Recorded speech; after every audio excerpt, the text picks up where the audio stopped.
નમસ્કાર વિદ્યાર્થી મિત્રો, આજે આપણે ધોરણ 11 સાયન્સ એમાં 7મું ચેપ્ટર કણોના તંત્રો અને ચાક ગતિ. વિદ્યાર્થી મિત્રો, અગાઉ આપણે આ ચેપ્ટરમાં ઘણી બધી ચર્ચા કરી છે. એનો થોડોક ભાગ, ચેપ્ટરનો થોડોક ભાગ આપણે બાકી છે, તો એના તરફ આપણે આગળ વધી. પ્રશ્ન આપણો એવો છે, દ્રઢ વસ્તુનું કોણીય વેગમાન સમજાવો. વિદ્યાર્થી મિત્રો, દ્રઢ વસ્તુ છે એ કણોના તંત્રનો એક આદર્શ કિસ્સો છે. અગાઉ મેં તમને દ્રઢ પદાર્થ કોને કહેવાય એ સમજાવ્યું હતું. વિદ્યાર્થી મિત્રો, દ્રઢ વસ્તુનું કોણીય વેગમાન એટલે એમ આપણે સમજાવવાનું છે. બીજું શું તો કે L = I ઓમેગા મેળવવું. આપણે આ સૂત્ર છે એ તારવવાનું છે. તો પહેલું જ વાક્ય મેં લખ્યું છે કે દ્રઢ વસ્તુ કણોના તંત્રનો એક ખાસ કિસ્સો છે, એક આદર્શ પરિસ્થિતિ છે. હવે આ સમજવા માટે, કોણીય વેગમાન સમજવા માટે આપણે એક સાદું ઉદાહરણ લઈએ કે આમાંનો કોઈ દ્રઢ પદાર્થ છે અથવા વસ્તુ છે. ધારો કે આ કોઈ દ્રઢ પદાર્થ છે. હવે આ દ્રઢ પદાર્થ છે એના માટે આપણે એક સ્થિર ભ્રમણાંક લઈ લઈએ, ભ્રમણ અક્ષ. ધારો કે આ ભ્રમણ અક્ષ છે કે જેને આપણે ભ્રમણાંક કહીએ.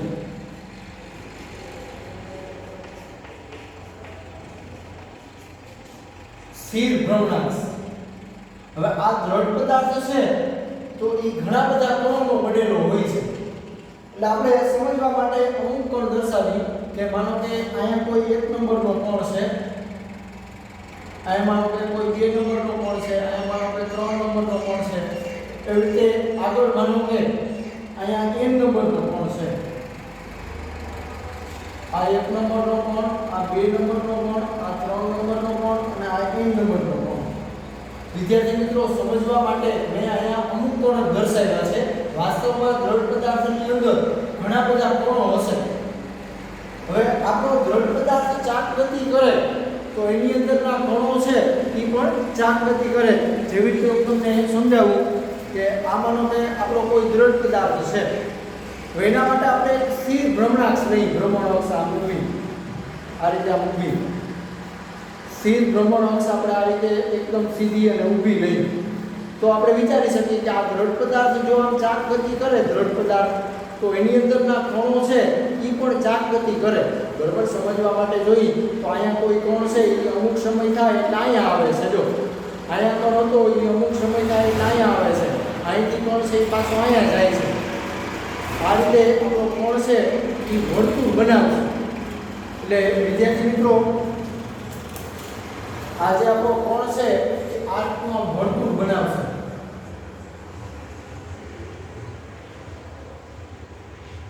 આ કણ છે તો એ પણ આમ વર્તુળ બનાવશે. આ કણ છે તો એ પણ આમ વર્તુળ બનાવશે. આ કણ છે તો એ પણ આમ વર્તુળ બનાવશે. હવે આપણે આ જે કણ છે એને વર્તુળ બનાવ્યું છે એની ત્રિજ્યાને આપણે r1 કહી દઈએ. આ એનું કેન્દ્ર છે એને આપણે o1 કહી દઈએ. જો આ કેન્દ્ર છે એ સ્થિર હશે, કેન્દ્ર સ્થિર હશે અને આપણો કોણ છે કોણ એ વર્તુળ બનાવશે. એટલે આ આપણી ભ્રમણાંક છે, આમ ભ્રમણ અક્ષ આપણી, અને આ માનો કે કોણ છે તો કોણ છે એ આમ વર્તુળ બનાવશે આમ. એટલે આ જે વર્તુળ બન્યું છે, આ વર્તુળ એ ભ્રમણાંકને પાછું લંબ છે. વર્તુળનું સમતલ ભ્રમણાંકને લંબ હશે અને વર્તુળનું જે કેન્દ્ર છે એ સ્થિર હશે. એનાથી આગળ આ જે કણે વર્તુળ બનાવ્યું એની ત્રિજ્યાને આપણે r2 કહી દઈએ, એના કેન્દ્રને આપણે o2 કહી દઈએ. આ કેન્દ્ર છે એ પણ સ્થિર હશે. એવી રીતે આ ત્રિજ્યાને આપણે r3 કહી દઈએ, આ કેન્દ્રને આપણે o3 કહી દઈએ, આ ત્રિજ્યાને આપણે rn કહી દઈએ, આ કેન્દ્રને આપણે on કહી દઈએ. વિદ્યાર્થી મિત્રો, આપણે 3 બાબતની અહીંયા નોંધ લેવાની થાય. કઈ બાબત તો કે દ્રઢ પદાર્થ છે આપણો, આ દ્રઢ પદાર્થ એ કોઈ એક સ્થિર ભ્રમણાંક છે એને અનુલક્ષીને ચાક ગતિ કરે છે. હવે આ જે દ્રઢ પદાર્થ ચાક ગતિ કરે છે તો એની અંદરના કણો છે એ પણ વર્તુળ બનાવશે. હવે વર્તુળનું જે સમતલ છે, આ વર્તુળનું સમતલ અને આપણી આ ભ્રમણાક્ષ એ પાછી લંબરૂપે હશે. આ એક વાત થઈ. બીજી વાત કે આપણું રેખીય વેગમાન છે, રેખીય વેગમાન એ વર્તુળના સમતલમાં હશે. બરાબર, આપણે બધા જાણી છીએ કે નિયમિત વર્તુળમય ગતિ હોય એમાં જે બિંદુએ વેગ જાણવો હોય તે બિંદુએ સ્પર્શક દોરવામાં આવે. આ સ્પર્શકની જે દિશા હોય તે દિશામાં વેગ હોય, વેગ જે દિશામાં હોય એ જ દિશામાં એનું વેગમાન હોય. એટલે વિદ્યાર્થી મિત્રો, આપણે વિચારતા હોઈએ કે કોણ આયા છે, કોણ આયા, તો એના માટે આપણે જોઈએ તો સ્પર્શક આમ મળશે. જો આમ જેવી રીતે આપણે કહી કે આ ભ્રમણાક્ષ છે અને આ કોણ છે, કોણ આ બિંદુએ હશે ત્યારે સ્પર્શક આમ મારા તરફ આવશે. એટલે વેગ મારા તરફ હોય તો એનું વેગમાન છે એ પણ મારા તરફ આવશે. વેગની જે દિશા હોય એ જ દિશામાં વેગમાન હોય. એટલે એના ઉપરથી આપણે કહી શકીએ કે વર્તુળના સમતલમાં રેખીય વેગમાન હશે. ત્રીજો મુદ્દો કે આ જે વર્તુળ છે, આપણું આ વર્તુળ, એની આ ત્રિજ્યા છે, બરોબર, એ કેન્દ્ર સુધી માપવાની. વર્તુળની જે ત્રિજ્યા છે એ કેન્દ્ર સુધી માપવામાં આવે છે. આ ત્રણ મુદ્દા છે, બરોબર, એના ઉપરથી આપણે કોણીય વેગમાન L છે એ સમજાવવાનું થાય. પહેલો મુદ્દો બરાબર યાદ રાખજો. પહેલો મુદ્દો કે આપણો આ દ્રઢ પદાર્થ છે, આપણો આ દ્રઢ પદાર્થ એ કોઈ એક સ્થિર ભ્રમણાંક છે. આ સ્થિર ભ્રમણાંક એને અનુલક્ષીને ચાકગતિ કરે છે. તેમાં બીજી બાબત આપણે એ કહેવાની થાય કે ભ્રમણાંક છે, ભ્રમણાંક અને આ કોણ છે એ જે આ વર્તુળ બનાવે છે, આ વર્તુળનું સમતલ અને ભ્રમણાંક છે એ લંબરૂપે છે. બીજો મુદ્દો આપણે એ કહેવાનો થાય કે રેખીય વેગમાન, કણનું રેખીય વેગમાન વર્તુળના સમતલમાં છે. ત્રીજો મુદ્દો આપણે એ કહેવાનો થાય કે આ જે ત્રિજ્યા છે, વર્તુળની જે ત્રિજ્યા આપણે દર્શાવી છે, આ ત્રિજ્યા કેન્દ્ર સુધી માપવામાં આવે છે. આના આધારે આપણે કોણીય વેગમાન L છે એ સમજાવી શકાય. હવે પ્રશ્ન આપણે એ થાય કે ઓમેગા છે, ઓમેગા આપણા આ ઉદાહરણમાં ઓમેગા છે એ આમ ઉપર તરફ હશે. ઓમેગા કોણીય વેગ, તો કોણીય વેગમાન છે, આપણું કોણીય વેગમાન એ પણ આમ ઉપર તરફ જ આવશે. બરોબર, આપણો દ્રઢ પદાર્થ આ રીતે ચાલગતિ કરે છે. કોણીય વેગ આપણે ઉપરની દિશામાં છે, કોણીય વેગ, તો કોણીય વેગમાન છે એ પણ ઉપરની દિશામાં મળશે. હવે આ આપણું જે તંત્ર છે, આપણું આ તંત્ર, એનું આપણે કુલ કોણીય વેગમાન ગણવું હોય તો આવું લેવું પડે. L L1 L2 L3 L2 Ln.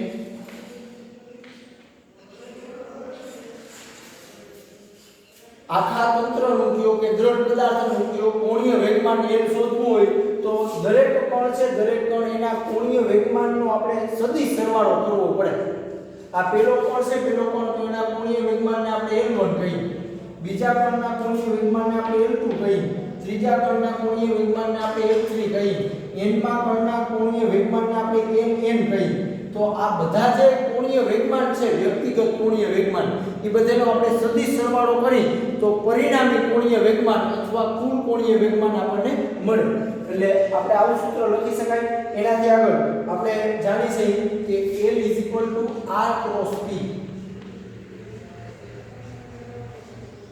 કોણીય વેગમાનનું આપણે સૂત્ર અગાઉ શીખી ગયા. L r cross p. r છે એ આપણો સ્થાન સદિશ છે અને આ p છે એ રેખીય વેગમાન છે. અને આ બે વચ્ચે જે સંબંધ છે એ સદિશ સંબંધ છે, સદિશ ગુણાકાર. એટલે પહેલા કોણ માટે આપણે લખવું હોય, આ પહેલા કોણ માટે તો r1 ક્રોસ p1 પ્લસ બીજા કોણ માટે આપણે લખવું હોય તો r2 ક્રોસ p2, ત્રીજા કોણ માટે આપણે લખવું હોય તો r3 ક્રોસ p3.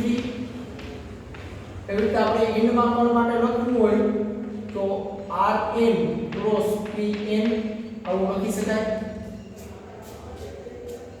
બરોબર, પહેલા કોણ માટે આપણે લખવું હોય કોણીય વેગમાન તો L1 ક્રોસ p1, બીજા કોણ માટે કોણીય વેગમાન લખવું હોય તો r2 ક્રોસ p2, L3 માટે લખવું હોય ત્રીજા કોણ માટે તો r3 ક્રોસ p3, આ રીતે તમે સૂત્ર લખી શકો. આગળ હજી આપણે સાદુરૂપ આપીશું. અહીંયા સદિશ ગુણાકાર છે એટલે sin વિધેય લેવું પડે. r1 p1 sin θ1 પ્લસ અહીંયા સદિશ ગુણાકાર છે એટલે r2 p2 sin θ2 પ્લસ એવી રીતે અહીંયા લખવું હોય તો r3 p3 sin θ3 plus up to plus rn pn sin θn. વિદ્યાર્થી મિત્રો સદિશ ગુણાકાર છે એટલે આપણે અહીં sin વિધેય આવશે. હવે વાત કરવાની થાય આ θ1 θ2 θ3 θn બરોબર. આ θ શું છે તો કે r અને p વચ્ચેનો ખૂણો, r અને p વચ્ચેનો ખૂણો.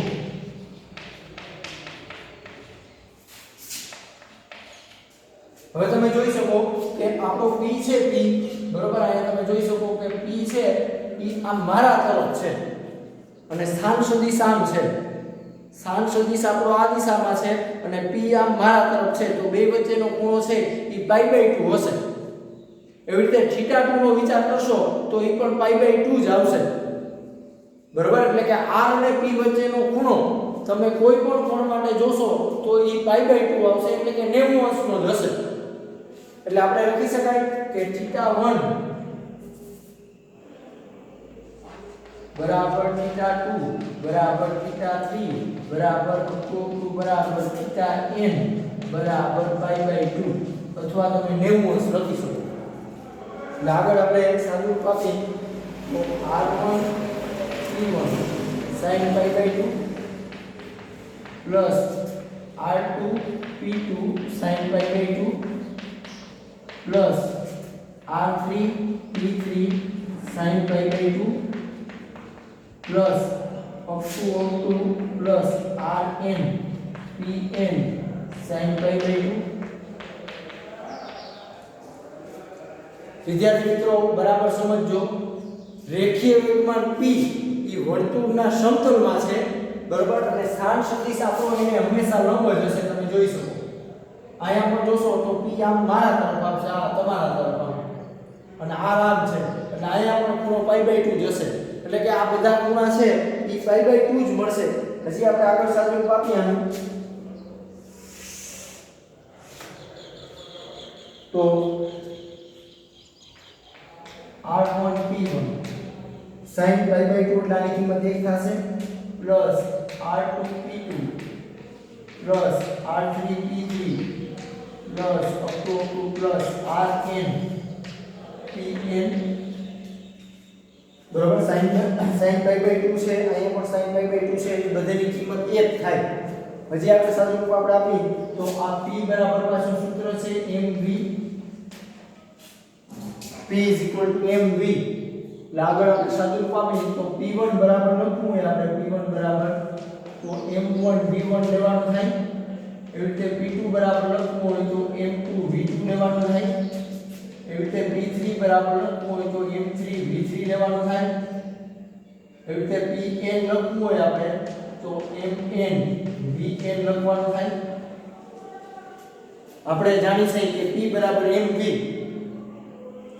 આયા કિંમત આપણે લખી તો r1 આ p1 દેખાય p1 ત્યાં આપણે કિંમત લખવાની થાય m1 v1 प्लस r2 આ v2 p2 દેખાય p2 અહીંયા કિંમત મૂકવાની થાય m2 v2 પ્લસ પાછો અહીંયા p3 દેખાય અહીંયા કિંમત મૂકવાની થાય r3 m3 v3 પ્લસ એવી રીતે અહીંયા pn દેખાય અહીંયા કિંમત મૂકવાની થાય rn mn vn.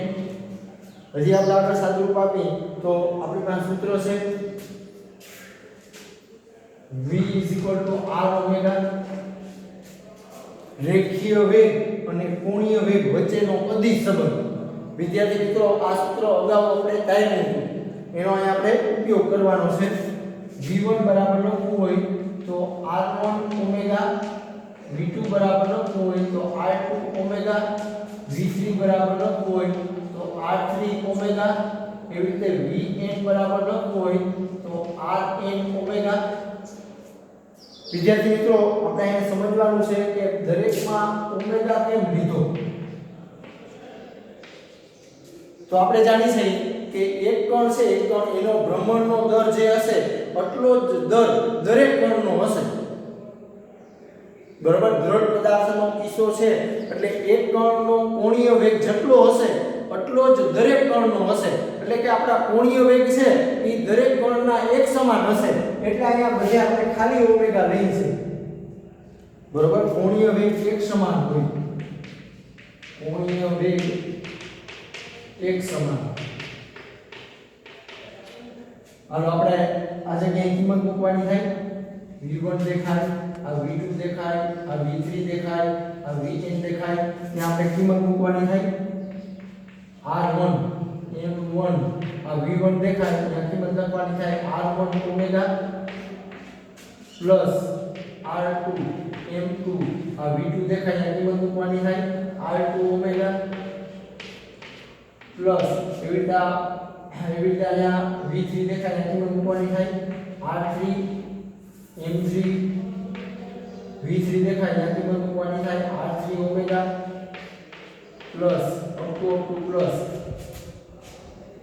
r3 m3 rn omega આગળ દિશા રૂપ આપણે આપી તો આ r1 અને r1 એટલે એનો વર્ગ થશે m1 r1 નો વર્ગ ઓમેગા પ્લસ r2 અને r2 એટલે એનો વર્ગ થશે m2 r2 નો વર્ગ omega plus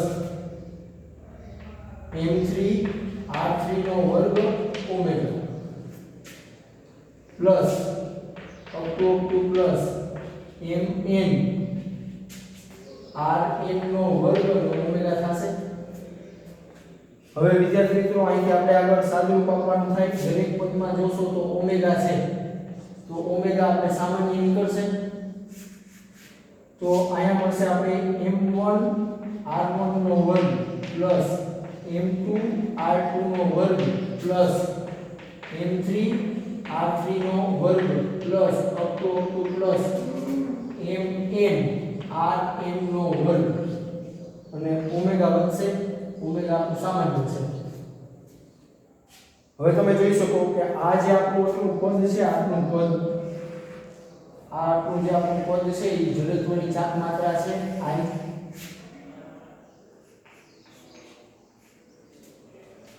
i m1 r1 નો વર્ગ વત્તા m2 r2 નો વર્ગ વત્તા m3 r3 નો વર્ગ વત્તા plus up to plus mn rn નો વર્ગ તો આ પદ છે આપણું આ પદ બરોબર એને જડત્વની ચાક માત્રા i કહેવામાં આવે વિદ્યાર્થી મિત્રો અગાઉ આપણે આ સૂત્ર જોયું હતું રેખીય ગતિમાં દળ જે ભાગ ભજવે છે દળ એવો જ ભાગ ચાક ગતિમાં જડત્વની ચાક માત્રા i ભજવે છે એટલે આવું દેખાય આવું પદ અહીંયા તમે i લખી શકો અને ઓમેગા એટલે આપણે સૂત્ર મળી ગયું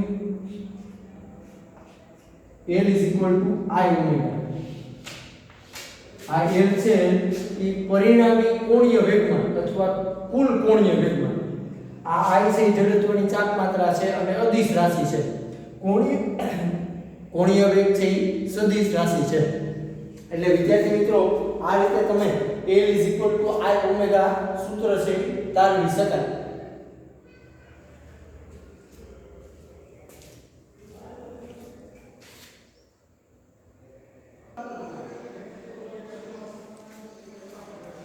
વિદ્યાર્થી મિત્રો એના પછીનો પ્રશ્ન છે L is equal to I omega સૂત્રનો ઉપયોગ કર્યો હમણાં જ આપણે સૂત્ર તાર્યું L is equal to I એના ઉપરથી tau is equal to I alpha મેળવ્યું બરોબર આપણે સૂત્ર એના ઉપરથી તારવવાનું છે tau is equal to I alpha કોણીય વેગમાનના સંરક્ષણનો નિયમ લખો હવે સૌથી પહેલા આપણે સૂત્ર છે આપણી પાસે L is equal to I omega તો આનો આપણે સમયની સાપેક્ષે વિકલન કરીએ t ની સાપેક્ષે વિકલન કરતા તો dl છેદમાં dt બરાબર v ના છેદમાં dt અને I ઓમેગા વિદ્યાર્થી મિત્રો આ જે થિયરી છે આ થિયરી એમાં આપણું આગળનું ઉદાહરણ લાગુ પડે બરોબર દ્રઢ પદાર્થ વાળું જે આકૃતિ મેં દોરી હતી બરોબર એ જ આકૃતિ આને લાગુ પડે જેવી રીતે એમાં આપણે વાત કરી કે કે દ્રઢ વસ્તુ છે એ કોઈ એક સ્થિર ભ્રમણાક્ષને અનુલક્ષીને ચાકગતિ કરે છે. હવે આ જે કણો છે એ પાછા વર્તુળ બનાવતા હશે અને આ વર્તુળનું જે કેન્દ્ર છે એ ભ્રમણાક્ષ ઉપર સ્થિર હોય છે. બીજી વાત, રેખીય વેગમાન p છે એ વર્તુળના સમતલમાં હોય છે.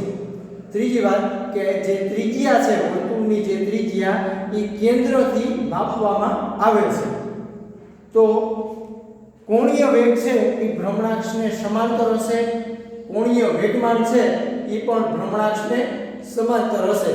આગળનું ઉદાહરણ છે એ જ આને લાગુ પડે. હવે અહીંયા આપણે શું કર્યું? સમયની સાપેક્ષે વિકલન કર્યું. તો આગળ હજી આપણે સાચું પામીએ તો આ I છે એની જડત્વની ચાક માત્રા છે એ અચળ છે એટલે એને આપણે વિકલનની આગળ લેવું પડે. I d ઓમેગા છેદમાં dt, આ બાજુ છે dl છેદમાં dt.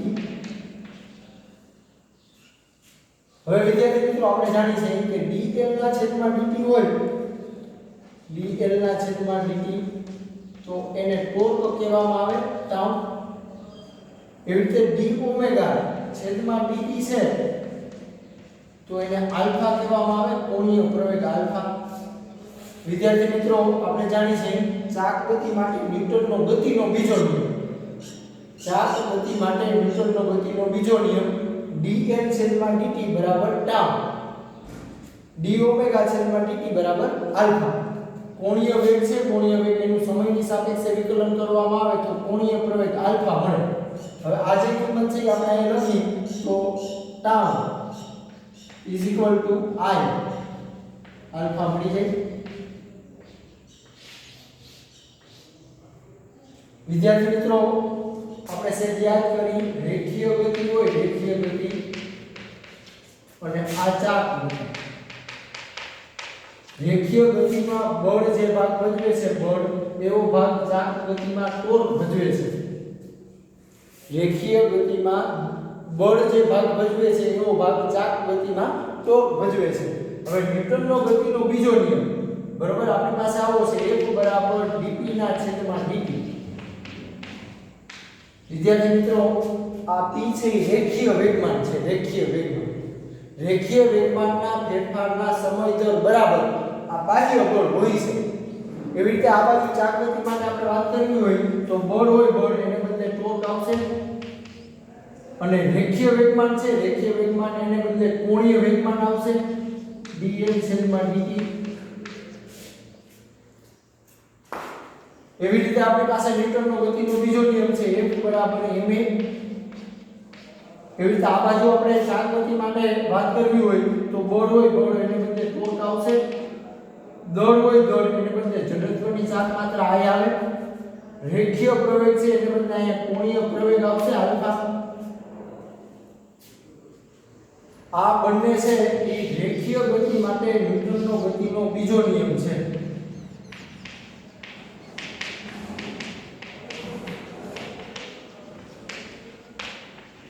બીજો નિયમ. એવી રીતે આ જે છે એ ચાક ગતિ માટે, ચાક ગતિ માટે ન્યૂટનનો ગતિનો બીજો નિયમ છે.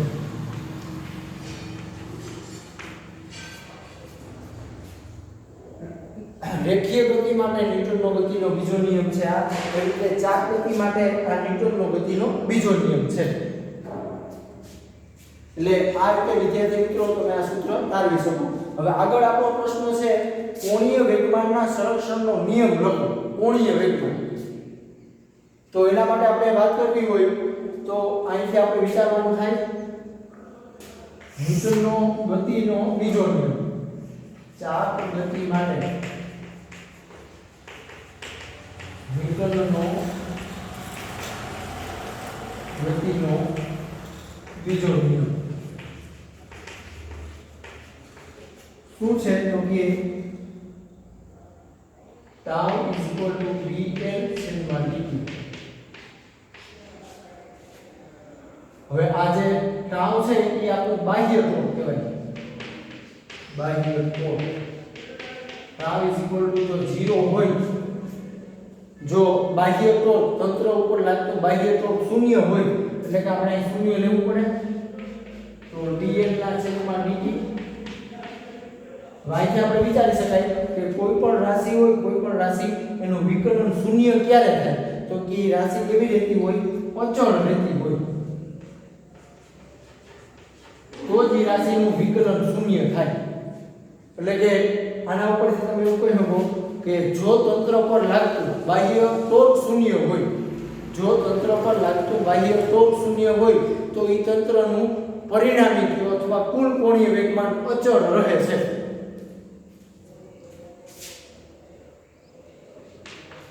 જો તંત્ર પર લાગતું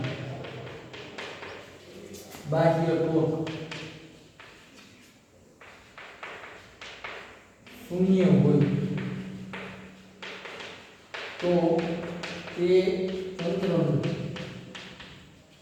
પરિણામી કોણીય વેગમાન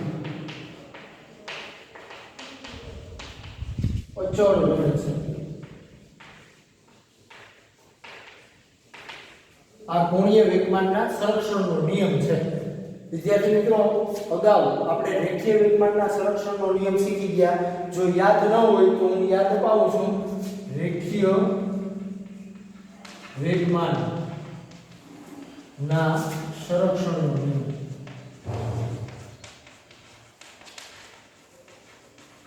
એના માટે આપણે રેખીય ગતિ માટે ન્યૂટનનો ગતિનો બીજો નિયમ છે F બરાબર dp ના છેદમાં dt રેખીય વેગમાનના સંરક્ષણનો નિયમ રેખીય ગતિ માટે ન્યૂટનનો ગતિનો બીજો નિયમ છે F dp ના છેદમાં dt આ p છે એ રેખીય વેગમાન છે આ F છે એ આપણું બાહ્ય બળ છે હવે અહીંયા આપણે કહેવાનું થાય કે બાહ્ય બળ શૂન્ય હોય તો આપણે અહીં શૂન્ય મૂકવું પડે ભાઈ તમે વિચારી શકો કે કોઈ પણ રાશિ હોય કોઈ પણ રાશિનું વિકલન શૂન્ય ક્યારે થાય તો એ રાશિ કેવી રહેતી હોય અચળ રહેતી હોય તો અહીં આપણે નિયમ આ રીતે કહેતા હતા જો તંત્ર પર લાગતું બાહ્ય બળ શૂન્ય હોય તંત્ર પર લાગતું બાહ્ય બળ શૂન્ય હોય તો એ તંત્રનું પરિણામી રેખીય વેગમાન અચળ રહે છે આ રેખીય વેગમાનના સંરક્ષણનો નિયમ થયો કોણીય વેગમાનના સંરક્ષણના નિયમની વાત કરવી હોય તો એના માટે આપણે ચાપ ગતિ વિચારવી પડે અને τ dl ના છેદમાં dt એમાં બાહ્ય ટોર્ક જો શૂન્ય હોય તંત્ર પર લાગતો બાહ્ય ટોર્ક શૂન્ય હોય તો એ તંત્રનું પરિણામી કોણીય વેગમાન l છે એ અચળ રહે છે એટલે આ રીતે વિદ્યાર્થી મિત્રો તમે કોણીય વેગમાનના સંરક્ષણનો નિયમ છે એ સમજાવી શકાય